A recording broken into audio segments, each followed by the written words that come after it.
Zviya zvekuti nhumbu inonetsa o inogona kuvenga muridzi wayo. Is it really true or ndakatongovengawo zveshuwa? Ndakatizisana namedhem vangu but nhumbu yakabva yabva achangouya. Tikagara about 2 years then mbva yabata imwe.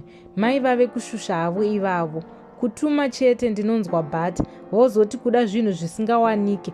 Then haadi kuti ndirare pabed asi ndikanorara kusofa ihondo futi. Zvinonzi uya urare muno pasi.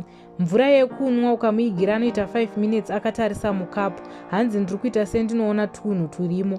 Apa tinogara neyoung brother yangu ine 9 ikamuigira mvura inonzi maita basa yoisa pasi. Zvonzi wakundisema hauchada kana kundipawo mvura yekunwa. Ndoti inga wapiwa nabamnini vako zvonzi iwe uya nayo ndo inosvikoitwa nguva ichitariswa kuti hapana chandaisa here.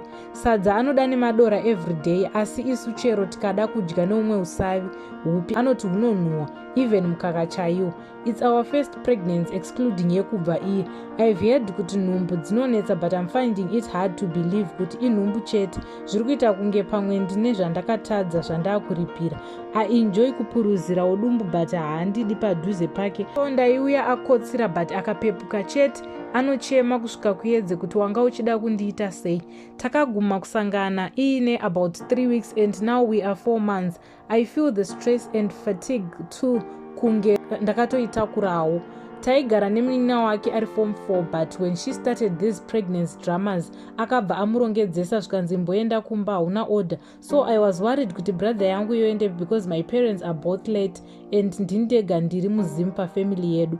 Mother-in-law vakatomutora because vanogara 10 minutes away but akamutevera akanomutora.